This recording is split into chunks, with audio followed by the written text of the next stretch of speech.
Thank you for watching. I goofed that, my bad. Thank you for watching the Dreaming Insomniacs, the podcast. And if you're listening, you're listening. Today I have incredibly special guest, Christopher Johnson of Passion Pod. Passion Pod is a uniquely inspirational podcast hosted by Chris himself. Professional skateboarders, chefs, actors, and more have graced the mic since the show's inception in 2019. You can find all information and other pieces of work that Chris here has done on passionpod.org. So I'm going to start with one simple question for you, Chris. What made you want to start this journey? The podcast or what part of what I do? Because I do a lot of things. Feel free to talk about all that you do, Oh not just the man, podcast. that'd take hours. I do a few main things. I do a lot of things, but there's like three areas of my career. So back in April of 2014, I opened Passion Board Shop, which is my own skateboard shop I still own to this day. So yeah, next month will be 10 years since I've opened that. That's beautiful. Yeah, and that was kind of where everything started because I was in sales really my whole life leading up until that point, and then I had a bunch of existential things happen in my life. My parents got divorced, my dad had a heart transplant, I got married and had my first kid. All those things happened within the course of like a year, and it really got me thinking about like, what do I want my legacy to look like? You know what I mean? Like my dad almost died. If I were to die, how would I feel about what my life looked like? And I just was really not satisfied with how I'd spent my time. I was just kind of chasing money like everybody. And so it got me really thinking about what I wanted to do. And then I decided that I wanted to walk away from money being a focus and do something I cared about and open that shop. So yeah, I've been doing that for a long time. Once I hit about 5 years with the shop, I kind of wanted to expand and start doing some other things.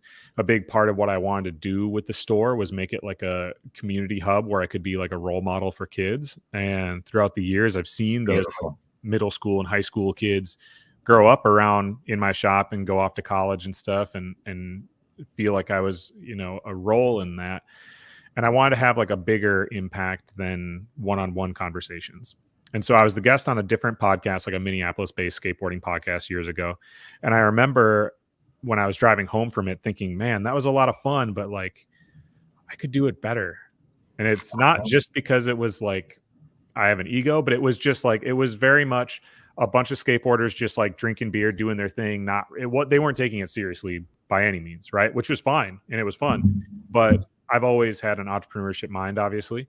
Yeah. And so I just had the thought process of like, if I treated this like a business, I would probably be good at that and I would really enjoy doing it. And that would give me an outlet to be able to have the types of conversation that I, I've had with kids in my store forever, but on like a larger scale potentially. There's the passion. Yeah, exactly. And so one problem I was always running into is I would want friends of mine to wear my brand, which is just like passion. I have apparel and stuff. And I would get the same response a lot from people. They'd say, well, I don't skate, so I don't want to be a poser. I go, well, that's dumb. You can definitely just support your friend's brand. So Right? So I talked to a friend of mine who's a rapper in town, and I was like, hey, dude, what do you think about being like a brand ambassador? Because I already sponsored skateboarders, but it was like, what do you think about me sponsoring you? And then you could wear passion merchandise at shows and stuff. And he was like, dude, I'd love to. So I invited him over to hang out at my house because I didn't really know him that well. And I'm like, let's kick it so I know more about you, and we'll get this going. He came over. His name's Miles Boulevard. And That is a cool name. Yeah, right. Basically interviewed him for like an hour and a half without it meaning to be an interview, but that's kind of what it was. Nice. I love when that happens. Yeah. So I asked him, I was like, what do you think about coming over next week and just recording this on my laptop? I've been thinking about doing a podcast. I don't know that I'll use it. And he's like, dude, anything, whatever you need. So dope. So he came over a week later. We set my laptop between us without even microphones, just like Audacity, the free program with the built-in mics on my laptop. Who And we started recording our music with, Audacity. yeah, exactly. Anyone can do it, man. Yeah. So yeah, it turned out better than I thought I was going to be. Talked to another friend of mine, said, hey, I'm thinking about doing this podcast. What do you think about doing an episode? I don't know if I'll use it. So she came over. I recorded a second episode. Again, it turned out better than I thought it was gonna. And then I was like, okay, this is going to be a real thing. So I went out, got microphones and stuff, re-recorded those first 2 episodes again, and then did 8 additional ones. Gave myself a month to market and promote the whole product. So I had a 10-episode season. And then I got connected with the local radio station. And so from the beginning, the first ever episode premiered on the radio. And it's just Smart. always You been did radio. you did that the smart way. Yeah, dude. I think a big Mhm. part, and I say this a lot, is like it's not just the product, like the Yeah. marketing strategy behind the product is just as important or more so. And Yeah. so the first episode came out on the radio as well as like on Apple and Spotify and everywhere. And then it was just permanently a radio show. It still is. I'm on twice a week I nowadays, but love it's that. been this whole 4.5 years. And as these episodes started coming out, other business owner friends of mine in my city would say, "Hey, how do I get on?" Because it's not meant to be an advertisement, but obviously, like for a business owner, it promotes their brand, right? So I was Yeah. getting a lot of requests from people, and then it just kind of snowballed into being a bigger and bigger thing and a bigger part of my career. And so now it's a pretty significant part of what I do professionally, as well as still maintain and have my shop, although I have somebody there full time now. And then I also paint large scale murals in my town, but in other places too. You've So posted pictures of your murals, correct? yeah, I I've just seen want to. those. Those are very good. You are Thank you. very talented. I Holy appreciate that. shit. Yeah, man. I wanted to interject a little bit Yeah, to sure. add to what you're saying because it's really funny. The way you started the whole thing, because you're like, well, not in like the spiteful, petty way, but like I could Right. do it better. I grew up listening to Green Day, right? Mhm. And I saw them on the American Idiot and 21st Century Breakdown tour when they were firing on all cylinders, Yeah, right? And then they put out that trilogy in 2012. yeah. And I was like, I need to start making music because I could make better music than this. Yeah, man. And I think yeah, there's people say comparison is the thief of joy. And I mhm, know, like, I understand what people are saying when they say that, but I think there's two perspectives to it, right? Like, you can look at it and you can look at other people and say, damn, they're so good. Why do I suck? And that's like a self-defeating way of looking at things. And that's not any good. However, no, it's not. if you look at it from the other perspective and say, well, if this person can do it, then I got to think I could. And that's how I Mhm. try to look at things. I try to not think that anybody We're, is like above me. I don't think people are below me either. I just think we're people all have the same value. humans, though. We're all Right. equals, But I don't think that other people are more capable than I am. So if I Yeah, see somebody else doing something, even if it seems out of reach or impossible, I just try to look at the perspective of, well, they're just a regular person too. And if right. they did it, then I just don't understand how. That's the only reason I can't do it yet, is I haven't Yeah. figured out Yet, how and I haven't put in the work. But yet. You I can said get there. yet, not just Exactly. I can't do it, ending it there. The Right. yet is the most important part. Right. Exactly. Mhm. Yep. Yeah, that's And beautiful. so yeah, that is kind of how it all came together, the general summary of how and why. And for the most part, that's where my time and energy goes into nowadays professionally. I do a lot of other things outside of that, but I love it. those are the three avenues. And it leads into my second question for you, and that would be, what is your favorite podcast that you've done so far? That's a tough one, man. There's, I think, 136 full length episodes that are like public, but I've done a bunch of shorter episodes at music festivals and stuff that don't count towards that number. I've done a bunch of private ones for my Patreon with like local people and stuff that don't count towards that number. So I've done a lot of them. One of my favorite ones was with Wayne Hoffman. He's one of the bigger illusionists in the world. If you Google him, you'll see him on everything. He's been on Ellen DeGeneres and every TV show that has guests on it with anything. He calls himself what does he call himself? Well, he Oh, can I've be, seen him. Yeah, yeah. yeah, Yeah, a he's mentalist. talented. Calls himself a mentalist, but basically he went to school for psychology and was already doing magic from when he was young. And his whole shtick is that he can read your mind. And he actually is like insane good at it. I don't understand it at all. He read my mind when we were just hanging out personally one time, and I have no idea how in the world he did it. He literally we were sitting and he's like, think of anything at all that would have a Wikipedia page. Could be a person, could be a place, could be a thing. Mhm, Literally anything that has a Wikipedia page at all. Write it on a piece of paper where I wouldn't be able to see it, and then put it in your pocket. uh-huh, And I was like, okay. And so I yeah, did. And it took him all of like 3 minutes to figure out without like asking, not like a 20 questions to like whittle it down either, yeah, just like asking me unrelated things. And I promise I had never said this person's name or this band at all to this person. I didn't even he tell just him anything about knew. music. and he Yeah. somehow figured out that I wrote down the name Tom Morello. I was blown away. Like, Mhm.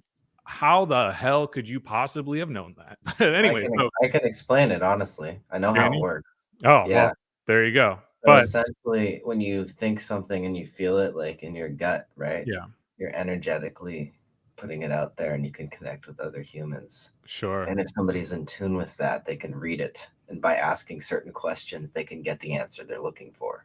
Well, damn, dude, you need to learn how to get really good at it and then make the kind of money that Wayne does. Yeah, I'm working on it. We'll see. Well, so he's an accomplished person, right? And that was the first interview that I ever did where I had no real connection to the guy. And it was somebody who was like really successful, right? Like, I drove an hour, I was in Florida and I drove an hour to like his closed community where he lives and had to like have them scan my ID at the gate to go in. Oh, And it was wow. like a whole thing, And so I went there, and that was the last time that I was ever nervous for an interview.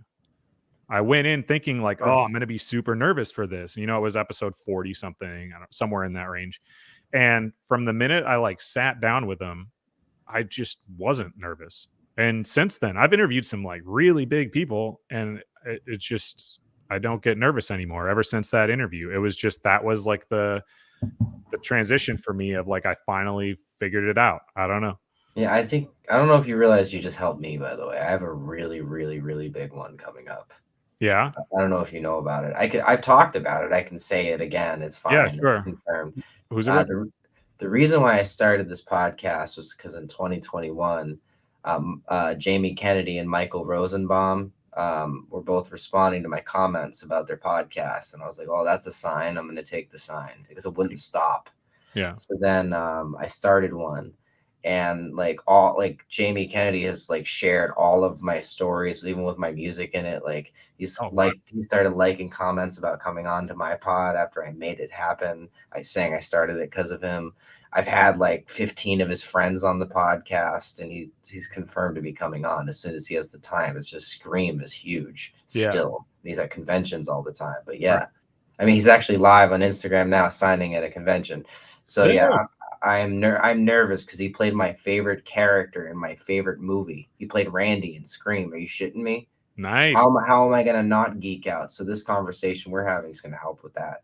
Yeah. Well, I mean, it's just another interview. You know what I And mean? he's just I a think person. once you right, exactly. It's like once you get past that like whole thing of putting people on a pedestal and you recognize that this person that's incredible that you think is, Yeah. godly of whatever, No, I don't think they're like that, well, but but a lot of people do, right? yeah, I know. It's like you put these people on a pedestal, but once it clicks in your mind that like they're nothing special, they're just really good at that one thing in particular. Yeah, and they're just But people, you know? but other than that, they're the same as you or anybody else. In fact, Yeah, you're probably better than them at a shit ton of other things in life. They happen to be yeah. really good at this one thing, and that's the thing that you like look up to them for. But Mhm. yeah, they're just regular people, and the more times that you do it, you get more desensitized to the whole situation, and it just becomes more comfortable. So I'm sure you'll be Yeah. totally fine. Oh, and I, the other thing that I left out is like for the past 3 years, he's consistently been my friend. Like when my parents had COVID, he yeah. said they will be okay. My parents are in their like mid 70s. He Oh, said sure. they will be okay, prayer hands. Like he's Yeah. gone out of his way beyond professionalism to Sure. be there. Yeah. Green Day's never done that. I've given Green Day way more money. Like Yeah. their engineer wished me luck in school. They know who I am. They just gave us a shout out on their last album.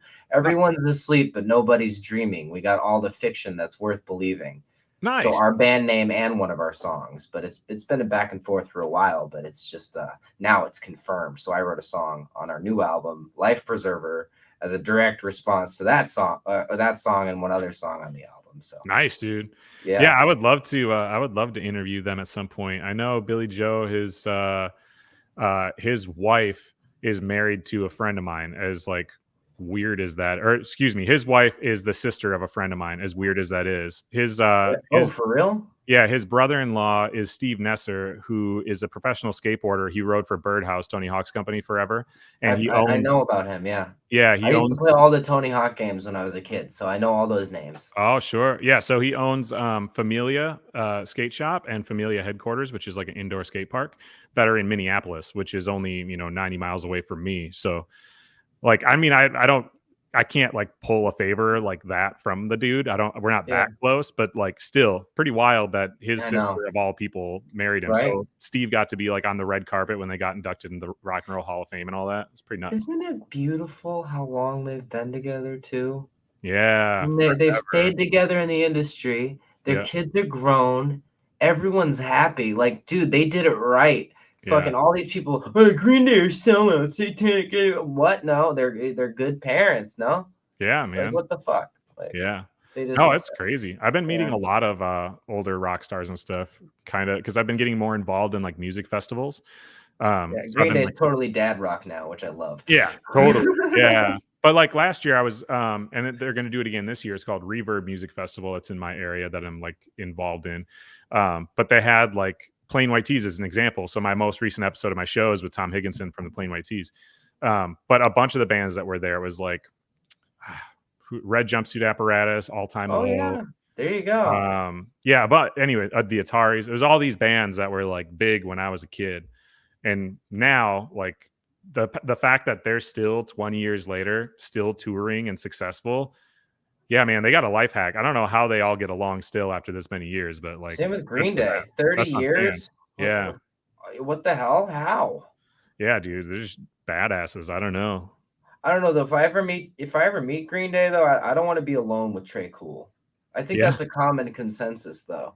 yeah, I like Trey, but like he always says weird shit and he like creeps me out. I know he wouldn't do anything weird. I just like I don't want to be alone with him for some sure. reason. Yeah, That's mainly to be funny though. I'm not serious. no, I feel you. Yeah, yeah, for sure. So yeah, no, and the guy who animated their new album, the song One Eyed Bastard, Rob Fidel, he Yeah. actually inspired us to make a lyric video for one of our new songs, Clarity. Oh, And cool. that's an animated lyric video too. And I sent it to him and I was sending him Life Preserver as it was like being written, and he Yeah, was hearting all the message. So I don't doubt that he's sent all this to nice. they know who I am. It's Sure. just they don't want to they want me to find my own success. And Yeah, that's for what sure. I've pieced together. I'm fine with that, you know? Yeah, I'm yeah. not trying to ride off of Green Day's coattails. In fact, whenever anyone compares our music to Green Day, I'm like, please no, don't do that. I want to be my own artist. The Right, yeah. influences is there. The influences are there, but there Right, are plenty of other ones, you know? right, yeah. So, I'm sorry, I didn't mean to turn this into a No, Green Day no, you're good, you're good. conversation. I just love their music. I own every single one of their albums, Sure. and I don't with any other band.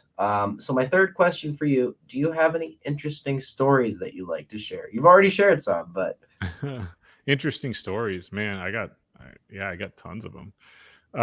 In relation to, like, the show or in relation to, like, what specifically? anything, life from your work, the show, any interesting stories? Okay. Well, so I got, let's see, where do we even start with this one? So I paint like large scale murals, right? Like I paint like big monsters and stuff, like big goofy characters. That's like all I paint really. And this girl Kelsey Wemberg, she was in charge of this thing called Artfly that she created, and it was to create more public arts and do art shows and stuff in my town.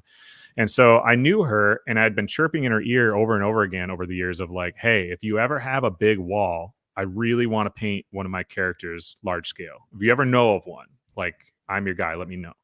And so she did this thing called Color Block, which was a project to do. It was like a dozen murals in this alleyway, just to kind of like brighten up a crappy area. And so she gave me a call, and she's like, "Hey, I finally have a spot. If you want to paint something." And I said, "Absolutely, I want to paint something." So I painted my first mural. It was like this 10-foot tall, like green, googly-eyed dude that I named Melvin. Melvin, I Yeah, like Melvin yeah. already. I already like Melvin. And so he ended up getting second place in our, like, we have a big awards thing in my area every year, Oh and fuck it yeah! got second place for best new mural that There year. you go. Right on, man. Yeah, my first mural ever. And so because of that, I ended up the following year getting hit up by the nearby town of Altoona, which is like a suburb of my city, Eau Claire. And they reached out to me and they were like, "Hey, we have this big project. Are you interested?" And I said, "Yeah, sure. What is it?" And then I got pictures of it, and they, just because I had won that one award, even though I definitely hadn't proven anything or wasn't like established enough in the art community at that point, they asked me to paint what is now the second biggest mural in the area. It was the entire underpass of this bridge. So it's 32 Wow. feet tall and 78 feet wide. How Like long did that take massive. you? Like 2.5 months. Holy shit. Like I want to clap. Hold on. That is awesome. Proud of you. That is so cool. Thank you. That is such an accomplishment. Yeah. I don't share this with everybody, right? Yeah. My last name's Motte, Motte, but Yeah. it derives from the French name de la Motte. My great great grandfather was a fresco painter. He came over to America from France, right? Yeah. At Ellis Island at the time, most people didn't have a choice of what their name was going to be. Right. He had a choice. He chose Motte. Yeah. So yeah, that runs in my blood. So I Hell respect yeah, man. anybody who can do that, because that shit is hard. I can't paint. I can make songs. Sure. I can play guitar all day. I can sing. I can audio engineer. I cannot paint. I can Dude, draw. I didn't start I can draw. I There can you go. totally. Oh, Oh, you Dragon can't Ball really. Z. Yeah. Yeah. Well, yeah. I draw that all the time when I was a kid. I know, same. But I'm actually good at it now. You can't really see it because of the background. Sorry. No, you're But good. either way, I can draw, but I can't paint. That's my thing. I Man, don't have the patience. I didn't start painting ancient. till I was 28, so Okay. it's like never too late. Yeah, But anyways, I want to learn. yeah, you just got to do it. Yeah. So what I was going to say after that though is I got that mural opportunity. I did it, and I ended up winning the following year, first place for best new mural, and it got shared around on a bunch of people's social medias. And then I got a message from somebody saying, "Hey, are you available this winter to go to Puerto Rico?" I said, "Yeah, why?" And this dude who shared, my mural that had won this award or whatever, his parents had retired in Puerto Rico, and they had bought this property that had a guest house and this massive retaining wall that was like in front of the building that was just like blank. So it kind of looked like a jail. But they wanted to have a mural put on it to help them book this Airbnb, to convince people to book their Airbnb. So I ended up getting hired to go down to Puerto Rico and got to just bring a homie friend of mine as an assistant, and went down there on vacation for 2 weeks and painted a big mural of an octopus. And it all came like through, social media, people sharing stuff. I never would have expected to be on an island in the middle of the ocean doing that, but it happened. Look how you got on this pod. Look how we met. Yeah. Same thing. Yeah, social media, man. There's so many horrible things about it, but if you use it the right way, it's an unmatched tool. It's incredible. Just like money, food, anything else. It's a tool, not a crutch. Yeah, exactly. Yeah.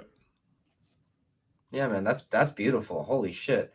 It reminded me too of like how I've gotten other podcast guests. Like I played, you play video games at all? Not often. Super, honestly, just always working on something. You've heard of GTA, obviously. Yeah. There's other games that are like it, and the Mafia series is one of the series. And the third game I really liked because it takes place in 1968, so it has all that music, Oh, sure. And the main character, he's a pretty brutal guy. He went through some fucked up shit, but you see some like brutal things in that game. Yeah. And the guy who played the character though didn't make this character in his acting like this senseless, ruthless sociopath. He had layers to him. He had heart too. He wasn't just doing it for no reason. So it was deeper than just. I was like, holy shit. So I reached out to him on Instagram, the actor who played him, Alex Hernandez, and he came on the pod, and it did not record at all. Oh no. I was so embarrassed, and he was busy filming The Peripheral on Amazon because he plays the cop in that. Yeah. So he wasn't able to come back on for a year, right? So he comes back on a year later, and that was one of our best pods. And at the end, my final question to him was, "What made you want to come back on?" And he's like, "I enjoyed talking to you the first time." Nice, dude. That's cool. It was fucking beautiful, man. It's all through social media. Yeah. Yeah, people are very reachable nowadays. You just have to ask. Not everybody's going to respond, obviously, but like if you don't try to like message Will Ferrell, he's not going to respond. Dude. I mean, I don't know him specifically, but there are like major celebrities that do just respond to people. Not necessarily to every single message. You just have to like message them at the right time. You know what I mean? But like I said, Jamie Kennedy's been consistently my friend for for Sure. years. Yeah. So. Well, and I don't even like watch like horror stuff personally.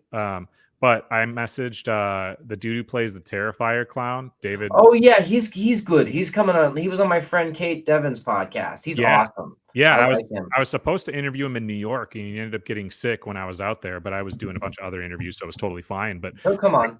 yeah, Don't no, worry, he yeah, he will. said he would. It's Yeah, just a matter of I do all my interviews in person. I don't I do know. virtual ones. So it would have to be I'd have to be going out to New York and he'd have to not be traveling at the time. It would just have to line up. But he's just like another example of like all you have to do is send messages to people and there's a lot of people that respond. Like I said, if you're Yep. just like you have to send them something meaningful, something that they Yeah, actually it can't be read and bullshit. respond Oh, to. hey, how you Right. doing? Yeah. Like I don't respond to messages like that Yeah, either. fuck that. Yeah, but people are reachable, man. I did an interview with a Packers player a while back, and all I did was just message a bunch of the players, and I was like, "Hey, I'll drive over to Green Bay to like interview you if you're down," you know. And all it took was sending a bunch of messages. Did all of them respond? No, but one of them did. Like, Yes. you know what I mean? Gotta shoot Yes. your shot. Damn right. I love that. I'm glad we're talking about all this because this is like leading into some questions I have later. Actually, we might have just kind of answered one of my later on questions about any advice for folks wanting to start a podcast. Well, there's your advice. Yeah, That just yeah. answered the question without even us asking it. That was cool.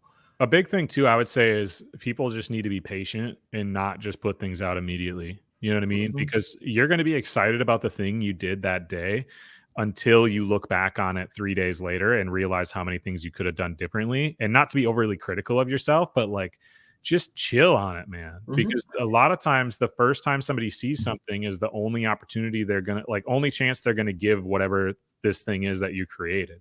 And I'm not Yep. saying don't make stuff, but like what I did with my show by doing a 10 episode season like that before putting anything out, the amount of growth that happened during that, 2 to 3 month time frame that I was working on that, and the amount of like editing tricks I figured out that I could go back and fix all the earlier ones. And I learned so much during that time frame that by the time I put out the first one, it wasn't awful. Like it's nowhere near what it is nowadays, obviously, but like it really wasn't that bad at that point in time. However, so many people record something and then just put it out right away and they're like promoting this thing they haven't done yet. Just like give yourself some time, and 2.5, 3 months is not a long time to be working on something. So it's not like you need to wait forever, but like take a little bit of time and always like at least sleep one night before you decide you're going to put something out publicly. Like give yourself time to really like reflect and make sure that it's the best that you can put out at that point in time. It doesn't have to be perfect, but it should be the best that you're capable of. We have been planning this podcast for what, 2-3 months now. So It's been a while. yeah. Yeah. There you go. We properly did it. Yep. I Yeah, you like just gotta be patient, man. Patience is a virtue. Another piece of advice for people who want to start a podcast too, regarding the waiting to message somebody. Type it out in your notes first. Don't just go to their inbox and start typing it. Go into your notes, see how it says, reformulate it, think about it, consider all of those factors and see what happens. And consider if they say yes, what your next steps are and actually have a plan. And that's not exclusively about like reaching out to an individual or whatever, but like if something is successful that you create, if something does go the way that you want it to go, what are the next steps? And are you prepared for those next steps? If you're not, then start preparing for those next steps. You know what I mean? Exactly. Beautiful. That I couldn't have said a better thing right there. Thank you, Chris. You're welcome. So I have a next question for you. Yeah. And that would be, do you have a favorite movie? And if so, what is it? Man, I got a lot of favorite movies. One of them would be The Warriors. That's like a cult classic. Oh my God. And Rockstar made a great video game. They did. That they should remaster. Rockstar. Oh my God. I say that all the time, man. I have that downloaded on my PS4 and the graphics are so bad, but it is one of the best. Like, wait, can I buy it on PS5? Possibly play. Well, probably. It's just on the PlayStation Network. Oh, fuck yeah. Okay, yeah, I'm gonna buy that because they took off Vice City and Manhunt and San Andreas and all because they did the remasters, but they took Manhunt down. I got it on my Xbox. That game's like, oof, I don't like Manhunt. No, I had San Andreas as well, but no, I agree. Actually, the funny thing is, I played the Warriors game first, although I didn't like finish the whole game or whatever. But like, was introduced to the video game first before I had seen the movie. Yeah, it was like at this a skate shop that existed 20 years ago or whatever downtown. And I went down there and they had, like an Xbox or whatever set up with a TV, Yeah. and the Warriors was the game that was on there. And so me and a couple of my friends were playing it, like going, "What is this? This is like Grand Theft Auto. This is kind of fun because it's made by Rockstar, And we Yeah, were playing it. I love Rockstar. They're my Yeah, favorite game yeah. company. And it was just so much fun. And then like the next day, my friend had told me like, "Dude, that like there's a movie that's based on a movie." I was like, "What?" And then I went and saw the movie, and I've been a huge fan of the Warriors ever since. I have the like little W tattooed on my arm here. I don't know if you can. That is awesome. Well, I don't have the right angle to show you, but it's like right there. You're telling me that if it wasn't for Rockstar Games, you wouldn't have your favorite movie. That's probably true. That's hilarious. If it wasn't for Rockstar Games, I wouldn't be as calm as I am.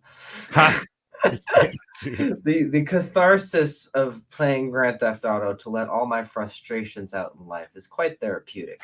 Yeah, for real. There's a reason why Jack Thompson is a disbarred lawyer, because he was wrong. Those games don't cause violence, they prevent it. Damn right.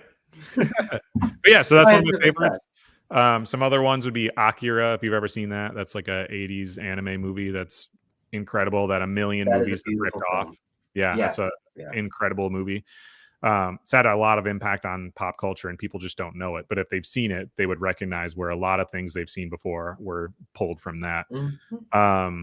Old Boy, that's a Korean movie that's really, really well. Yeah, not the Josh Brolin one. No. The original Korean one is incredible. That's an iconic movie. That's really, really good. Yeah, those are just a few of my favorites, anyways. That Old Boy's fucked up, but it's so well done. It's like saying like, oh, Pulp Fiction's one of my favorite movies, but like you to try to describe the subject matter to someone, they're like, what? If they haven't seen it. Yeah, I personally prefer Reservoir Dogs though. Just I like the mob story, it all being in one location. It's Tarantino's first movie. I don't know. There's something about that one. Yeah, I mean, I like all those movies. I mean, even like classic, but The Godfather and stuff. Like I like. Oh yeah. No, we're not talking about part 3. That never happened. No, not that one. But yeah, but like in general, like I like mafia movies and crime movies. Yeah, man. Goodfellas. The Departed. Yeah. Holy shit. Yeah, Jack Nicholson. Oh my god. Yeah. And DiCaprio in that, and even Martin Sheen. Yeah, you feel bad for him when he gets thrown off the roof of the police station. Oh my god, yeah, so good. No, that was good. Yeah, that was a good movie. Oh, and if you like anybody but Mark Wahlberg in that movie, you probably won't enjoy it. Yeah, without spoiling it. Yeah, dude, I didn't even know that dude was in the movie until I was watching it. I was like, oh, what in the world? Yeah, I was funny because my parents because both Mark Wahlberg and Matt Damon are from Boston, so they got Mark Wahlberg and Matt Damon confused after watching that movie. And I get why now. Oh, dude, that's been watching it as a kid, but now as an adult, I've seen the movie plenty of times. That's been a running joke forever for me, is that those two guys are the same person. They look so similar. They play the same type of shit all the time. I know. Yeah. They could probably be each other's stunt double. They really could. They definitely could. Yeah, that's hilarious. You know about the Woody Harrelson and Matthew McConaughey being brothers? Like it's a maybe thing publicly, but no, they're half brothers. I see it in their face. Oh, really? Now that they said that, now that they've come out and said it publicly, yeah, sure, it might be a thing. Like, no, they're brothers. They're totally fucking half brothers, and it's cool. Yeah, I could see. Awesome. Yeah. All right. So my next question is, what types of musical genres are you into? I listen to a lot of different things. Primarily though, it's either like hip hop or rap or indie music. It's kind of like, which are drastically different, like hip hop and indie. I love it. But like my favorite music artist who I actually got to interview and hang out with, which was really dope. His name's Sunreal. And he's a rapper from Vancouver, but his career like blew up because he has his first song that really hit is called Everywhere We Go. And if you look up the music video, it's hilarious. And it's got 40 million plus views on YouTube. It's nuts. It like really took off. And that was, 10 years ago or whatever now. But since then, he's put out a couple of albums that were almost exclusively like folk kind of music, like acoustic guitar and singing. But that's what we started with, folk punk. So I like it. It's got like that kind of like hip hop sound feel that along with it, right? It's like almost a mixture. Can you send me links, please? Yeah, totally. Yeah, and you could check out the interview I did with him too. I did it backstage before a show he did in St. Paul, Minnesota. I will watch it. Send me links. I will watch it all. I'll even comment and share everything. I don't mind. Yeah, and he's just like the nicest dude. He was my 5th most streamed artist on Spotify the year before when I had interviewed him, and then the following calendar year, then after I'd done the interview, he ended up being #1 on my Spotify, and it made sense. I listened Makes to sense. his Yeah. music a lot, but yeah, it's kind of one or the other. It depends on my mood, and even hip hop, like within it, like my favorite rapper is MF Doom, and I listen to a lot of like more mellow stuff. Not that all of his, Yeah. but the majority of his is more mellow. But I'll listen to like hypey stuff too. It depends on what the mood is. You know what I mean? Sometimes I'll be on a Chance the Rapper, like no Yeah. problems vibe. It depends. But then I'll also listen to bands like the Yeah Yeah Yeahs, and Sylvan Esso. So it depends. So for me, right, like I have a side project called Falafel Dragon. It's sort of like Green Day's thing with the network where they wear masks and pretend not to be Green Day. Yeah. Same thing. Alias performance art. Actually, the guy from Mafia 3, Alex Hernandez, was more interested in that than our music. Ha, It's funny because it's all a joke, and I'm making fun of bad rap, all sure. that. I fucked this bitch last week, whatever. So Yeah. it's like a Russian accent kind of, but like that doesn't really work nowadays. So it's like the character's from Fuckersburg, Austria. Nice. His name is Jackson Marquise. He talks like this. It's like hilarious, and I make fun of myself. It's Sure. self-deprecating humor. Right. I've used it as a platform to talk about shit like there's certain things that are going on in Daytona Beach that aren't good that I can't personally say because I don't want to die.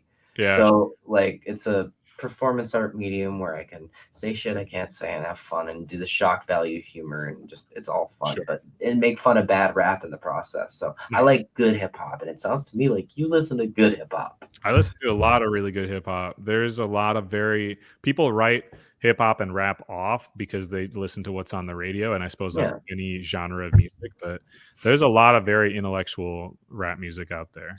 I mean, NWA is one of the most important groups of all time. I mean, they're Yeah. the punk rock of hip hop. Yeah, I would agree with that for sure. Ice Cube actually crushes it live still. I saw him like a couple of years ago and was blown away. I thought he was going to be so washed up, and he wasn't. He crushed it. Eminem is.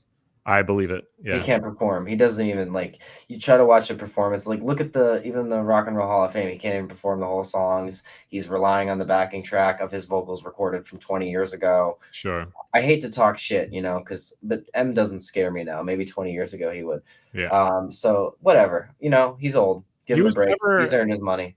And he's incredibly talented, but he was never one of my favorites. I never really listened to him.